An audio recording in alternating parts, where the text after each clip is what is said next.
कारगिल नामा, लद्दाख की हालात हाजिरा की सच्ची तर्जुमान। आदाब नाजरीन, आप सभी का खैर मकदम है और मैं हूं हबिल सागर। इस वक्त हमारी टीम जो है लेह में पहुंचे है, जहां पे आज आपको बताते चलूं कि आप जानते हैं कि खित्ते लद्दाख के मांग को लेके, इश्यूज़ को लेके काफ़ी दिनों से जो है हंगर स्ट्राइक पे हैं। तो सबसे पहले जी आपका नाम? विकास आनंद। कहाँ से? यूपी बनारस। यूपी बनारस से। कितने दिन लगा आपको वहाँ से यहाँ में आने में? ज़्यादा टाइम तो नहीं लगता, 3-4 दिन वहाँ से दिल्ली, दिल्ली से यहाँ आ गया। तो लेकिन बात ये होती है कि कितने दिन में हम आते हैं वो अलग बात है, कितने दिन में यहाँ से जाती हैं दिल्ली और दिल्ली से चीज़ें यहाँ आती हैं। अच्छा, मैटर ये करता है क्योंकि डिसीजन तो दिल्ली को लेना है। अच्छा। काफ़ी दिनों से हंगर स्ट्राइक चल रहे लद्दाख में, किस तरह से देखते हो आप इस हंगर स्ट्राइक को? देखिए, हंगर स्ट्राइक तो ज़रूरी चीज़ हो गई थी जिस तरीके से 5-6 सालों में हालात थे, क्योंकि खुद को भूखा रखना तो कतई कोई आसानी से नहीं करता ना। और फिर जो ये मांग रहे हैं, जो लद्दाखी मांग रहे हैं, वो केवल लद्दाखियों के लिए नहीं है, केवल सोनम वांगचुक के लिए नहीं है, ये तो मुल्क के लिए भी है। अब चाइना हो, अगर वो कब्जा करेगा तो कैसे, वो कल्चरली डोमिनेशन हो, स्ट्रेटजिकल डोमिनेशन हो, पॉलिटिकल डोमिनेशन हो, तो ख़त्म करेगा, इंडिया को भी ख़त्म करेगा, केवल लद्दाख को ही नहीं ख़त्म करेगा ये। और जब इंडिया को ख़त्म करेगा तो एक नई ज्योग्राफी भी हो सकता है वो बनाना शुरू करें, तो इससे तो बहुत डिस्टर्ब होगा। देखिए, चीज़ें तो छन छन के ही सूचनाएँ आती हैं ना। अब अगर किसी का नाम ना भी लें तो 10 साल से जो सरकार काम कर रही है, हम लोग भी सार्वजनिक जीवन जीते रहे हैं, एक देश के एक बड़े शिक्षण संस्थान से ताल्लुक़ रखते हैं, तो सूचनाएं तो जो गवर्नमेंट के लेवल से सूचनाएं आती हैं कभी भरोसेमंद नहीं रही हैं। अब अगर वो कितना भी बोलें कि नहीं है, कोई मुद्दा नहीं है, कई लोगों को हमने देखा है उनके ऊपर किस तरीके से प्रताड़नाएं हुई, लेकिन गवर्नमेंट को तो कुछ नहीं कहना है। अब जो लोकल होगा, अरुणाचल का होगा, जो लद्दाख का होगा, वो तो ज़्यादा बेहतर बताएगा ना कि हमें क्या तकलीफ़ है, क्योंकि ये तो केवल पार्टिसिपेंट ऑब्जर्वेशन के थ्रू आ सकता है। ऐसे नहीं होगा कि नहीं भाई कोई किसी को मार रहा है, किसी के लिए मजा है, तो फिर ऐसे नहीं होता ना। देखिए, लद्दाख ही नहीं, लेह ही नहीं, इसके पहले भी मिडिल इंडिया के बहुत सारे सेक्टर ख़त्म कर दिए जा चुके हैं। चाहे वो इन्वायरमेंटल का इशू हो, भाई यहाँ तो ठीक है, डेजर्ट है, लंबा डेजर्ट है, जहाँ पे डेजर्ट नहीं भी है उसको भी वो ख़त्म कर रहे हैं। तो ये किसके लिए काम कर रहे हैं मैं नहीं कह सकता, लेकिन जिसके लिए भी काम कर रहे हैं ये मुल्क के लिए बिल्कुल ठीक नहीं है, ये मुल्क के ख़िलाफ़ कर रहे हैं।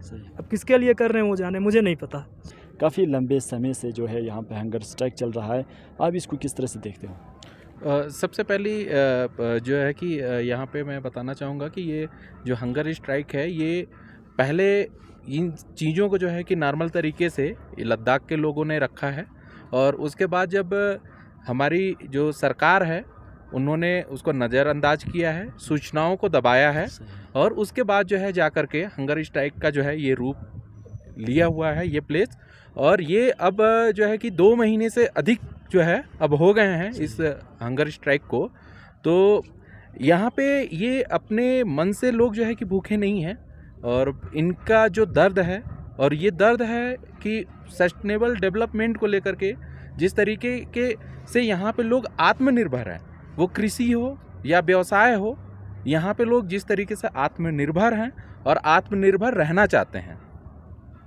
और मैं और एक चीज़ को ऑब्जर्व करके यहाँ पे बताना चाहता हूँ कि बेसिकली यहाँ जो बाजारीकरण है, जैसे दिल्ली हुआ और बड़े शहर हैं, वहाँ पे क्या है कि बड़े पूंजीपति अपनी इंडस्ट्री लगाते हैं, और उसमें जो है कि कुछ लोगों को 12 घंटे का मात्र जो है कि कुछ ही बेसिस देते हैं, 12 घंटे का 12,000 रुपये महीने का देते हैं, जो कि बहुत ही कम है। तो इस तरीके की चीज़ें यहाँ पे ना हो, जो साफ़ सुथरी ये जगह है। सबसे पहली चीज़ है कि यहाँ का जो एयर इंडेक्स है वो काफ़ी अच्छा है, और सारी चीज़ें यहाँ पे जो आने के बाद जो फीलिंग होती है, और मेंटल हेल्थ, सोशल हेल्थ और सब कुछ को देखा जाए तो यहाँ पे बहुत ही बेहतरीन माहौल है। तो इस माहौल को सरकार जो है तितर बितर ना करे, जो 6 शेड्यूल है उसको यहाँ पे बरकरार रखे, और शांति और अमन जो है देश में भी बना रहे, और सारी चीज़ें जो है प्रॉपर चलती रहें। लद्दाख को टोटली इग्नोर किया जाता है कि आपको 6 शेड्यूल नहीं दिया जाएगा, स्टेटहुड नहीं दिया जाएगा, तो सरकार खित्ते लद्दाख के अवाम के बारे में सोचता है कि नहीं? इस पे क्या कुछ कहना है? देखिए ये तो मतलब साफ साफ जाहिर होता है, मैंने बताया कि शांतिपूर्वक सारी चीज़ें चलती रहीं और ये डिमांड्स चलते रहें, लेकिन कहीं ना कहीं जो है कि एक जो बाजारीकरण है, जो व्यापार का जो है ये क्षेत्र बनाने की कोशिश की जा रही है कि बड़े पूंजीपति जो है कि यहाँ पे निवेश करें और यहाँ से जो है कि जो रिसोर्सेज हैं उनका मिसयूज करें और मिसयूज करके जो है यहाँ पे सेटअप करें। तो यहाँ के लोगों का जो है कि हम सस्टेनेबल डेवलपमेंट चाहते हैं, मतलब हमारा जो अस्तित्व है वो यहाँ के इन्वायरमेंट से है। और यदि आपको जो प्लेन एरिया के जो अभी टेम्परेचर जिस तरीके से बढ़ रहे हैं 45 और 48 डिग्री सेल्सियस, तो ये आपको देख सकते हैं कि यहाँ पे जो टेम्परेचर का है और सारी चीज़ें, और यदि इसको हम जो है कि पूरा औद्योगिक क्षेत्र इसको जो है घोषित कर देंगे और चीज़ों को क्रिएट करेंगे तो ग्लेशियर यहाँ पे जो है मेल्ट होंगे और बहुत सारे जो है प्रॉब्लम्स जो है इन्वायरमेंटल प्रॉब्लम्स यहाँ पे क्रिएट होंगी। तो सबसे ज़रूरी है कि सरकार जो है इनकी जो भी मांगें थी, जो कमेटियाँ थी, उसको एक तरीके से टाइम बिताने के लिए जो है उन्होंने एंटरटेन किया, और जब तक जो है कि उनको लगा कि हम चीज़ों को जो है सही कर लेते हैं, जब तक कानून और सारी चीज़ों को चेंज कर लेते हैं तब तक एंटरटेन किया, और एंटरटेन करने के बाद जब सारी चीज़ों को फिक्स कर दिया तो नज़रअंदाज करना शुरू कर दिए और फिर ये जो है स्ट्राइक शुरू हुआ। तो इन्होंने अभी जो एक बहाना बनाया है, जैसे कि अभी जो है कि हमारा जो एमपी इलेक्शन है या लोकसभा इलेक्शन नज़दीक है, तो इसको लेके कह रहे हैं कि खित्ते लद्दाख में इस बार अगर बीजेपी की सरकार आते हैं तो इन डिमांड्स को फुलफ़िल किया जाएंगे। तो उनकी तरफ से कुछ ऐसा भी सुनने में आ रहा है। क्या आखिर अगर सेंटर में फिर से एक बार बीजेपी की हुकूमत आते हैं तो क्या खित्ते लद्दाख की जो स्टेटहुड हो, 6 शेड्यूल की मांग हो, वो पूरी हो सकता है कि नहीं?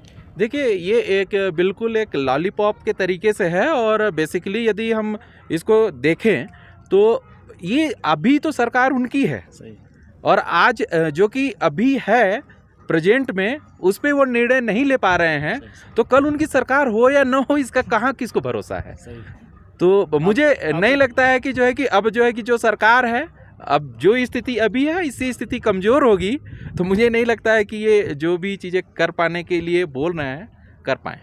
आपका कहना कि मतलब ये भी है कि उन्होंने आज तक हुकूमत किया है, उनका सरकार रहा है, अभी तक कुछ नहीं कर पाया, तो ये लोग वोट मांगने के लिए ये सब कुछ कर रहा है। देखिए जो भारत की राजनीति है वो वोट की राजनीति है, और यहाँ पे जुमलेबाजी और सारी चीज़ें जो है कि चलती आ रही हैं। और जब से मैं देख रहा हूँ, जब से होश संभाला हूँ, हर एक पार्टी का जो है यही फंडा रहा है जुमलेबाजी का। तो बहुत ही कहना नहीं है कि कोई जो है कि वो जीत करके, अब जब जीते हैं वो तब कुछ नहीं कर पा रहे हैं, तो जीत के आने की बात तो दूसरी है, कल किसी ने देखा नहीं है।